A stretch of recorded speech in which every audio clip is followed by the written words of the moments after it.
വിഷ്ണുശാലിനിയുടെ latest എപ്പിസോഡിൽ ജോണിൻ്റെ ഡ്രൈവറാണെങ്കിൽ പിന്നെ ജോണിനോട് പറയുന്നുണ്ട്, അതറിയില്ലേ, അതാണ് സത്യഭാമ. പഴയ പ്രതാപത്തിലൊക്കെ പണ്ടൊക്കെ പ്രതാപത്തിൽ ജീവിച്ചിരുന്നതാണ്, പക്ഷേ ഇതാ ഇപ്പോഴത്തെ അവസ്ഥ എന്ന് പറയുമ്പോൾ ജോൺ ഇങ്ങനെ നോക്കുന്നുണ്ട്. അന്നേരം നമ്മുടെ കളക്ടറുടെ അമ്മായിയമ്മയാണെന്ന് പറയുമ്പോൾ അന്നേരമാണ് ജോണിന് മനസ്സിലാവുന്നത്. അന്നേരം ആണോ ചോദിക്കുമ്പോൾ അതെ, ആ ഡ്രൈവറായിട്ട് നടക്കുന്നില്ലേ അവൻ്റെ അമ്മ, പണ്ട് ഞാൻ ഇവരുടെ കയ്യിൽ നിന്ന് പണമൊക്കെ പലിശയ്ക്ക് വാങ്ങിയിട്ടുണ്ട്, അതിൻ്റെ പേരിൽ ഉടക്കൊക്കെ ആയിട്ടുണ്ട്, സംസാരമൊക്കെ ആയിട്ടുണ്ടെന്ന് പറയുന്നുണ്ട്. അന്നേരം ജോൺ അങ്ങനെയാണെങ്കിൽ വണ്ടിയിൽ നിന്ന് ഇറങ്ങുന്നുണ്ട്. എന്നിട്ട് സത്യഭാമയുടെ അടുത്തേക്ക് ചെല്ലുകയാണ്. അന്നേരം പീറ്റർ ആളിൻ്റെ സതീശൻ പറഞ്ഞപ്പോഴാണ് എനിക്ക് ആളിനെ മനസ്സിലായത്. പണ്ട് എന്നെ ഒരുപാട് സഹായിച്ചിട്ടുണ്ട്, അത് നേരിട്ടല്ല എന്ന് മാത്രം, അതുകൊണ്ടാണ് എന്നെ കാണുമ്പോൾ മനസ്സിലാവാത്തതെന്നൊക്കെ പറയുന്നുണ്ട്. എന്നിട്ട് സത്യഭാമ ഇങ്ങനെ നോക്കിക്കൊണ്ട് നിൽക്കുന്നേ ഉള്ളൂ. എന്നിട്ട് പറയുന്നുണ്ട്, ദേ ആ വളവിന് അപ്പുറത്ത് കാണുന്നതാണ് എൻ്റെ ഓഫീസ് എന്ന് പറയുന്നുണ്ട്. അന്നേരം സത്യഭാമ അങ്ങോട്ടേക്ക് നോക്കുമ്പോൾ അത് കളക്ടറേറ്റാണ് കാണിക്കുന്നത്. അന്നേരം അത് കളക്ടറേറ്റ് അല്ലേ എന്ന് ചോദിക്കുകയാണ്. അന്നേരം അതിൻ്റെ അപ്പുറത്താണ് എൻ്റെ ഓഫീസ്, അവിടെ ഒരുപാട് ആളുകളൊക്കെ ഉണ്ട്, ഞാൻ പറഞ്ഞാൽ ആളുകൾ കേൾക്കും, ഇത് വന്നാൽ ഈ സാധനങ്ങളെല്ലാം കച്ചവടമാക്കി തരാമെന്ന് പറയുന്നുണ്ട്. അന്നേരം അതൊന്നും വേണ്ട, അവിടേക്ക് വന്നാൽ ശരിയാവില്ല എന്ന് പറയുമ്പോൾ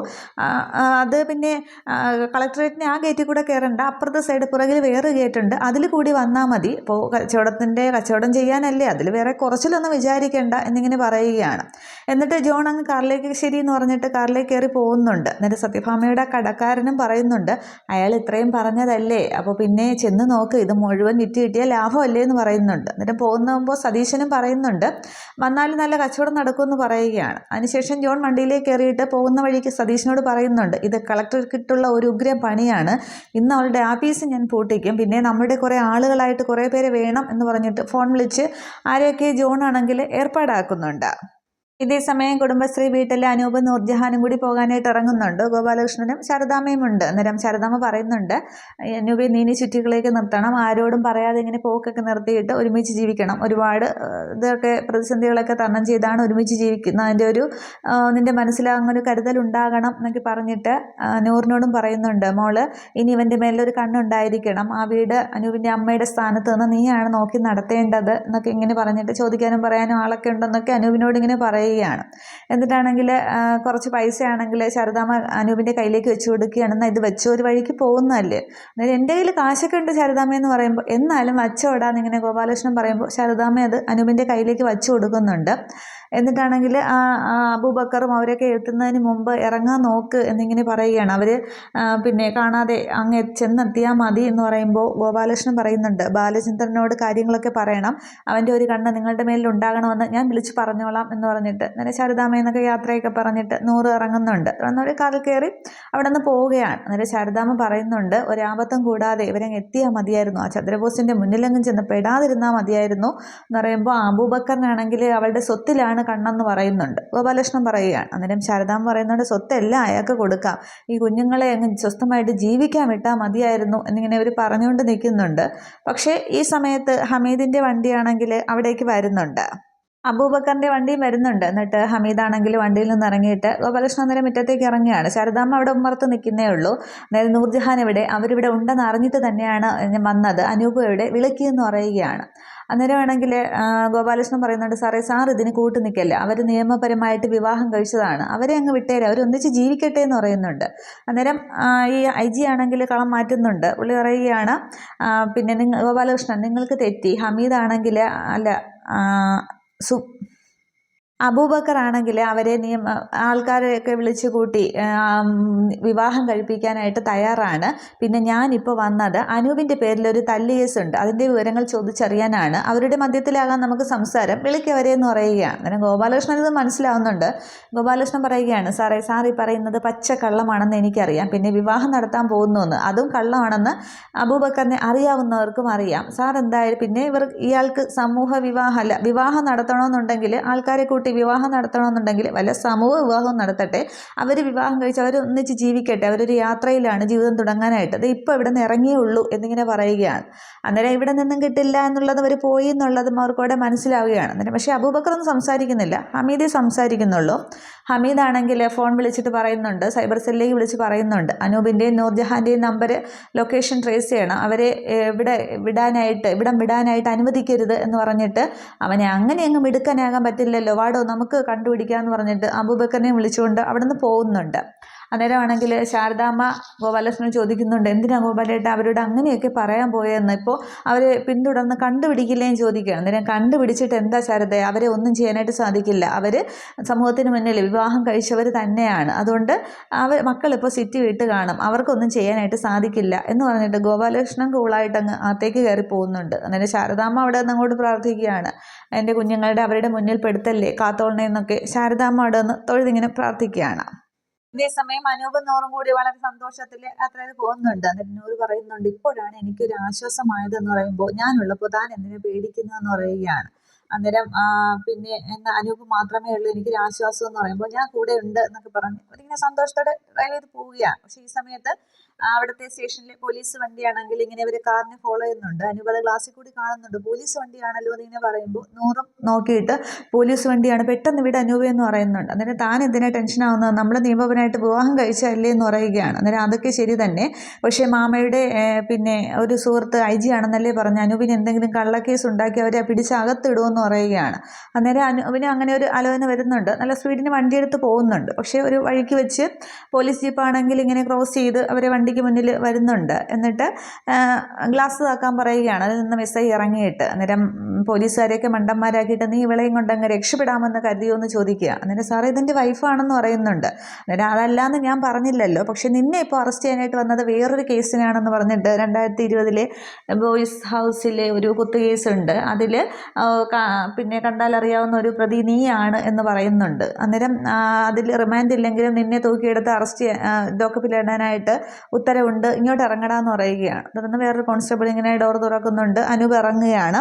പിടിച്ച് വണ്ടിയിലോട്ട് കയറ്റണമെന്ന് ഇങ്ങനെ SI പറയുമ്പോൾ നൂറ് ഓടിച്ചെന്ന് അനൂപിനെ പിടിക്കുകയാണ്. ഇല്ല, അനൂപിനെ കൊണ്ടുപോകാനായിട്ട് ഞാൻ സമ്മതിക്കില്ല എന്ന് പറയുകയാണ്. ഇത് കള്ളക്കേസാണെന്ന് പറയുന്നുണ്ട്. അന്നേരം നമ്മുടെ ജോലിയിൽ തടസ്സം ചെയ്താൽ കൊച്ചിനെയും പിടിച്ചകത്തിടുമെന്ന് ഇങ്ങനെ SI പറയുമ്പോൾ പിടിച്ചുകൊണ്ട് പോയിക്കോ, ഞാൻ പോകാൻ തയ്യാറാണ്, പക്ഷേ അനൂപിനെ ഞാൻ വിട്ടുതരില്ല, ഇത് കള്ളക്കേസാണ് എന്നിങ്ങനെ പറയുമ്പോൾ പിടിച്ചു മാറ്റണമെന്ന് ഇങ്ങനെ SI കോൺസ്റ്റബിളിനോട് പറയുമ്പോൾ ഇങ്ങോട്ട് മാറി വെച്ചെന്നും പറഞ്ഞ് ഈ കോൺസ്റ്റബിൾ ആണെങ്കിൽ പിന്നെ നൂറിൻ്റെ കൈക്ക് ഇങ്ങനെ പിടിക്കുകയാണ്. അന്നേരം വിടുന്നൊക്കെ ഇങ്ങനെ അനൂപും പറയുന്നുണ്ട്. അന്നേരം പിന്നെ നൂറിനെ പിടിച്ചു മാറ്റാനുള്ള ആ ഒരു ശ്രമം അവിടെ നടക്കുമ്പോൾ ശാലിനിയുടെ വണ്ടി വരുന്നുണ്ട്. കളക്ടറുടെ ബോർഡ് വെച്ച വണ്ടി വരുന്നത് കാണുമ്പോൾ SI ആണെങ്കിൽ ഓടിപ്പോയി ജീപ്പിലായിരുന്നു തൊപ്പിയൊക്കെ എടുത്തുകൊണ്ട് വന്ന് സല്യൂട്ട് ചെയ്ത് നിൽക്കുകയാണ്. അന്നേരം ഈ ശാലിനിയും വിഷ്ണുവിനെയും കാണുമ്പോൾ അനൂപും നൂറും ആശ്വാസത്തിൽ നിൽക്കുന്നുണ്ട്. തുടർന്ന് ശാലിനി പറയുന്നുണ്ട്, കയ്യാങ്കളി വേണ്ട, അതും ഒരു സ്ത്രീയോട് പിന്നെ അവളുടെ ദേഹത്ത് നിന്നും കൈ എടുക്കടോ എന്നിങ്ങനെ പറയുകയാണ്. എടുക്കടോ കൈ എന്നിങ്ങനെ പറയുമ്പോൾ ആ കോൺസ്റ്റബിൾ ആണെങ്കിൽ കൈയും കൊണ്ട് മാറ്റുന്നുണ്ട്. എന്നിട്ട് ഇവൾ ചെയ്ത കുറ്റം എന്താണെന്നിങ്ങനെ ചോദിക്കുന്നുണ്ട്. അന്നേരം കുറ്റം ചെയ്ത അവളല്ല, ഇവനാണ്, ഇവനെ അറസ്റ്റ് ചെയ്തുകൊണ്ട് പോകാനായിട്ട് ആ കുട്ടി സമ്മതിക്കുന്നില്ല എന്ന് പറയുകയാണ്. അന്നേരം എന്ത് തന്നെ ആയാലും ഒരു സ്ത്രീയുടെ അനുവാദമില്ലാതെ ദേഹത്ത് തൊടാനായിട്ട് ഇവിടെ നിയമമില്ല എന്ന് പറഞ്ഞിട്ട് ആ സെക്ഷനൊക്കെ പറഞ്ഞിട്ട് അകത്ത് പോയി കിടക്കേണ്ടി വരും എന്നിങ്ങനെ പറയുന്നുണ്ട്. പണ്ടൊക്കെ പോലീസ് സ്റ്റേഷനിലാണെങ്കിൽ കൂമ്പിനിട്ട് ഇടിക്കുകയും പിന്നീട് എല്ലാമൊക്കെ ചെയ്യുന്ന പോലീസുകാരൊക്കെ ഇപ്പോൾ തോളിലെ നക്ഷത്ര എണ്ണം നോക്കി ഇരിക്കുകയല്ല, സെൻട്രൽ ജയിലിലങ്ങ് എണ്ണി കിടക്കുകയാണ് ചെയ്യുന്നത്. ഇപ്പോൾ ഡിജിറ്റൽ എവിഡൻസ് ഒക്കെ പ്രൂഫായിട്ട് സ്വീകരിക്കുന്ന ഈ ഒരു സമയത്ത് ആരെങ്കിലും ഒന്ന് ഷൂട്ട് ചെയ്ത് സോഷ്യൽ മീഡിയയിൽ ഇതൊക്കെ ഒന്ന് ഇട്ടാൽ മതി, എത്ര നക്ഷത്രമുള്ളവനായാലും തൊപ്പി പോയി വീട്ടിലിരിക്കേണ്ടി വരും, എന്താ പോയി കിടക്കണോ എന്നിങ്ങനെ ചോദിക്കുകയാണ്. അന്നേരം ഈ സർക്കിൾ ഇൻസ്പെക്ടറാണത്. അന്നേരം പുള്ളിയാണെങ്കിൽ ആകെ തലകുനിച്ച് നിൽക്കുന്നുണ്ട്. എന്നിട്ടും പറയുകയാണ്, മാഡം 2020 നടന്ന ആ ഒരു കേസിൽ ഈ പിന്നെ അനൂപ് ഉൾപ്പെട്ടിട്ടുണ്ട്, അതുകൊണ്ട് അറസ്റ്റ് ചെയ്ത് കൊണ്ടുവരാനായിട്ട് IG ഹമീദ് ഓർഡർ ഇട്ടിട്ടുണ്ട്, അതിന് വേണ്ടിയിട്ടാണ് ഞങ്ങൾ കൊണ്ടുപോകാനായിട്ട് വന്നത് എന്നിങ്ങനെ പറയുകയാണ്. എനിക്ക് ആ ഓർഡർ അനുസരിക്കേണ്ടി വരും എന്നിങ്ങനെ സർക്കിൾ പറയുമ്പോൾ വിഷ്ണു പറയുകയാണ്, അതെ സാറേ, ഇതൊരു കള്ളക്കേസാണെന്നും അനൂപിനെ കൊടുക്കാനായിട്ട് IG ഹമീദ് ഒരുക്കിയ ഒരു കെണിയാണെന്നും നന്നായിട്ടറിയാം. അബൂബക്കർ എന്നൊരു ഭൂലോക ഫ്രോഡിന് വേണ്ടി IG ഹമീദ് നടത്തുന്ന ഈ ഒരു തെരുവ് നാടകത്തിൻ്റെ ഒരു ക്ലൈമാക്സിലേക്ക് കളക്ടർ ശാലിനി വിഷ്ണു വന്നു കയറുമെന്ന് സാർ ഒരിക്കലും പ്രതീക്ഷിച്ചു കാണില്ലല്ലേ. അതുകൊണ്ട് രണ്ടുപേർക്ക് മേനക്കേടുണ്ടാക്കാതെ ഇതിവിടെ വെച്ച് അവസാനിപ്പിച്ച് പിരിയുന്നതല്ലേ നല്ലത് എന്നിങ്ങനെ വിഷ്ണു ചോദിക്കുകയാണ്. അന്നേരം ഈ സർക്കിളിൽ നിന്ന് അങ്ങോട്ട് പിടിക്കുന്നില്ല, പക്ഷെ ശാലിനി നോക്കിക്കൊണ്ട് നിൽക്കുന്നേ ഉള്ളൂ. അന്നേരം സർക്കിൾ പറയുകയാണ്, മാഡം ചോദിക്കുന്നതുകൊണ്ട് ഒന്നും തോന്നരുത്, ഇതൊക്കെ ചോദിക്കാനായിട്ട് ഇയാൾ ആരാണ് എന്നിങ്ങനെ ചോദിക്കുകയാണ്. അന്നേരം വിഷ്ണു ആണ്, പക്ഷെ അതിന് മറുപടി കൊടുക്കുന്നുണ്ട്. പൊതുജനമാണ് സാറേ. പണ്ടാണെങ്കിൽ പോലീസ് സ്റ്റേഷനിൽ പോലീസുകാരുടെ മുമ്പിലേക്ക് കൊമ്പിനിട്ടിരിക്കാൻ മുതുക് കാട്ടിക്കൊടുക്കുന്ന ഒരു ശീലമുണ്ടായിരുന്നു. പക്ഷേ ഇന്നിവിടെ അനീതിക്കെതിരെ കോടതിയും നിയമവും ഒക്കെ നിലനിൽക്കുമ്പോൾ അവർക്ക് ആ പൊതുജനങ്ങൾ മുന്നിട്ട് നിൽക്കുക തന്നെ ചെയ്യും. ആ ഒരു വിശ്വാസം അങ്ങോട്ട് തല്ലിക്കെടുത്തരുത് എന്നിങ്ങനെ പറയുമ്പോൾ സർക്കിളിന് അങ്ങോട്ട് ഒന്നും മിണ്ടാനായിട്ട് സാധിക്കുന്നില്ല. എന്നിട്ട് ശാലിനി പറയുന്നുണ്ട്, പിന്നെ ഇവർ രണ്ടുപേരെയും കളക്ടർ ശാലിനി വിഷ്ണു കൊണ്ടുപോവുകയാണ്, അതിനുണ്ടാവുന്ന എന്ത് നടപടിക്കും ഞാൻ ഉത്തരം പറഞ്ഞോളാം എന്ന് പറഞ്ഞിട്ട് അനൂപെ നൂറെ വന്ന് കാറിൽ കയറ് എന്ന് പറഞ്ഞിട്ട് അവരങ്ങോട്ട് തിരിയുകയാണ്. പക്ഷേ ആ സമയത്താണെങ്കിൽ അവിടേക്ക് ഹമീദും IG ഒക്കെ എത്തുന്നുണ്ട്. അബൂബക്കറാണെങ്കിൽ കാറിൽ നിന്ന് ഓടി ഇറങ്ങി വന്നിട്ട് എടി ഒരുമ്പെട്ടവളെ എന്നും പറഞ്ഞിട്ട് നൂറിനെ തല്ലാനായിട്ട് വരികയാണ്. പക്ഷേ അനൂപാണെങ്കിൽ ഇടയ്ക്ക് കയറുന്നുണ്ട്, നൂറിനെ ഒന്നും ചെയ്യാൻ സമ്മതിക്കുന്നില്ല. എന്നിട്ട് ഹമീദ് സർക്കിളിനോട് ചോദിക്കുന്നുണ്ട്, ഇവരെ അറസ്റ്റ് ചെയ്യില്ലേന്ന് ചോദിക്കുകയാണ്. അന്നേരം ഇല്ല മാഡം സമ്മതിക്കുന്നില്ല എന്ന് പറയുകയാണ്. അന്നേരം പിന്നെ IG ശാലിനിയോട് സംസാരിക്കുന്നുണ്ട്, മാഡത്തിൻ്റെ അച്ഛൻ്റെ രണ്ടാം ഭാര്യയുടെ മകനായതുകൊണ്ട് രക്ഷിച്ചുകൊണ്ട് പോകാൻ കേസിൽ ഉൾപ്പെടുത്താതിരിക്കാനൊന്നും പറ്റില്ല, വ്യക്തമായ തെളിവ് ഞങ്ങളുടെ കയ്യിലുണ്ട് എന്നിങ്ങനെ പറയുമ്പോൾ പിന്നെ ശാലിനി അറസ്റ്റ് ചെയ്തുകൊണ്ട് സംശയം തോന്നിയാൽ നമുക്ക് അറസ്റ്റ് ചെയ്യാം എന്നൊക്കെ ഇങ്ങനെ അതിൽ ജില്ലാ കളക്ടർക്ക് ഇടപെടാനായിട്ട് സാധിക്കില്ല എന്നിങ്ങനെ ഹമീദ് പറയുമ്പോൾ ശാലിനി പറയുകയാണ്, പിന്നെ ഈ അനൂപാണെങ്കിൽ താങ്കളുടെ ഉറ്റ സുഹൃത്തായ അബൂബക്കറിൻ്റെ ഭാര്യയുടെ സഹോദരൻ്റെ മകനായതുകൊണ്ട് മനഃപൂർവ്വം കേസിൽ ഉൾപ്പെടുത്തുകയാണ് എന്നും പറയാനായിട്ട് സാധിക്കുമല്ലോ. പിന്നെ നിങ്ങൾ ഈ പറഞ്ഞ ഈ ഒരു സംഭവം ഉണ്ടല്ലോ, കോളേജ് ഹോസ്റ്റലിലെ ആ ഒരു സംഭവം, അന്നേ ദിവസമാണെങ്കിൽ അനൂപ് ഞങ്ങളോടൊപ്പം ഞങ്ങളുടെ വീടിനടുത്തുള്ള ഒരു ക്ഷേത്രത്തിലെ പൗർണമി പൂജയിൽ പങ്കെടുക്കുകയായിരുന്നു. അതിനുള്ള തെളിവും എൻ്റെ കയ്യിലുണ്ട്. കോടതിയിൽ അനൂപിന് വേണ്ടിയിട്ട് സാക്ഷി പറയാനായിട്ട് വരുന്നത് ജില്ലാ കളക്ടറാണ്. അതിൻ്റെ ആ ഒരു ഇതനുസരിച്ച് അനൂപിനെ കസ്റ്റഡിയിലെടുത്ത് കൊണ്ടുപോകാനായിട്ട് ജില്ലാ മജിസ്ട്രേറ്റ് കൂടിയായ കളക്ടർക്ക് അധികാരമുണ്ട് എന്നുള്ളത് ഞാൻ IG സാറിനെ പറഞ്ഞ് ബോധ്യപ്പെടുത്തേണ്ട കാര്യമില്ലല്ലോ എന്നിങ്ങനെ പറയുകയാണ്. അന്നേരം IG-ക്കാണെങ്കിൽ ഒന്നും ചെയ്യാനും സാധിക്കുന്നില്ല, ഒന്നും പറയാനും സാധിക്കുന്നില്ല. അന്നേരം നൂറെ അനൂപിനെയും കൂട്ടി വണ്ടിയിൽ കയറ്, അനൂപെ നൂറിനെയും കൂട്ടി വണ്ടിയിൽ കയറ് എന്നിങ്ങനെ ശാലിനി പറയുകയാണ്. അന്നേരം അബൂബക്കർ ആകെ ഇങ്ങനെ തിളച്ച് നിൽക്കുകയാണ്, എന്താ സാറേ ഇത്, അവനെ അങ്ങോട്ട് അറസ്റ്റ് ചെയ്യുക, പിന്നെ ഇവരോടൊപ്പം നൂറിനെയും പോകാനായിട്ട് അനുവദിക്കരുത്, അറസ്റ്റ് ചെയ്യുമെന്നും പറഞ്ഞിട്ട് അബൂബക്കർ അവിടെ കിടന്ന് ആകെ ബഹളം കൂട്ടുകയാണ്. നേരം വിഷ്ണു ആണെങ്കിൽ ഓടി അബൂബക്കറിൻ്റെ അടുത്തേക്ക് വന്നിട്ടുണ്ട്, ഹലോ ഞാൻ പറയുന്നതൊന്ന് കേൾക്ക്, ഈ നിയമം അറിയാവുന്നവർ തമ്മിൽ സംസാരിക്കുമ്പോൾ നിയമം അറിഞ്ഞുകൂടാത്ത നമ്മൾ മിണ്ടാതിരിക്കുന്നതല്ലേ നല്ലത്, അവർ തമ്മിൽ സംസാരിച്ച് ക്ലിയർ ആക്കട്ടെ, അല്ലെങ്കിൽ പിന്നെ ഈ ഒരു പഴഞ്ചൊല്ലുണ്ടല്ലോ, പൊന്നൊരുക്കുന്നിടത്ത് പൂച്ചയ്ക്ക് എന്ത് കാര്യമാണ്, അതുകൊണ്ട് നമുക്കൊന്നും അറിഞ്ഞുകൂടാ, നമ്മൾ മിണ്ടാതിരിക്കുന്നതല്ലേ നല്ലത് എന്നിങ്ങനെ അബൂബക്കറിൻ്റെ തോളിലേക്ക് ഇങ്ങനെ കൈവച്ച് പ്രസ് ചെയ്ത് പിടിച്ച് തന്നെയാണ് വിഷ്ണു സംസാരിക്കുന്നത്. അന്നേരം അബൂബക്കറിനൊന്നും ചെയ്യാൻ സാധിക്കുന്നില്ല. എന്നിട്ട് വിഷ്ണു ഇങ്ങനെ ഹമീദിനോട് പറയുന്നുണ്ട്, അല്ല ഹമീദ് സാറേ, അപ്പോൾ ഈ കേസ് ഇവിടെ വെച്ച് അവസാനിപ്പിക്കുകയല്ലേ നല്ലത്, ഇതിപ്പോൾ അബൂബക്കറിന് വേണ്ടിയിട്ട് ഹമീദ് സാറാണെങ്കിൽ അനൂപിനെ മനഃപൂർവ്വം കുറ്റക്കാരാക്കുകയാണെന്നും അപ്പോൾ അതിനിടയിലേക്ക് കളക്ടർ ശാലിനി വന്ന് രക്ഷിച്ചുകൊണ്ട് പോകാൻ തെളിവുകളൊക്കെ കളക്ടർ തന്നെ തെളിവ് ഹാജരാക്കുമ്പോൾ കേസ് ഇവിടെ തീർന്നു എന്നൊക്കെ സാറിന് അറിയാമല്ലോ, അത് ഈ കൂട്ടുകാരനെ കൂടി ഒന്ന് പറഞ്ഞ് മനസ്സിലാക്കണം, അതുകൊണ്ടാണ് മിണ്ടാതിരിക്കുന്നതെന്നറിയാം, അതുകൊണ്ട് ഇത് ഇവിടെ കൊണ്ട് തീരെയല്ലേ എന്ന് ചോദിക്കുകയാണ്. അന്നേരം ശാലിനിയും പറയുന്നുണ്ട്, തീർന്നാൽ കൊള്ളാം, ഇല്ലാന്നുണ്ടെങ്കിൽ പിന്നെ കുറേയേറെ വെള്ളം കുടിക്കേണ്ടി വരും,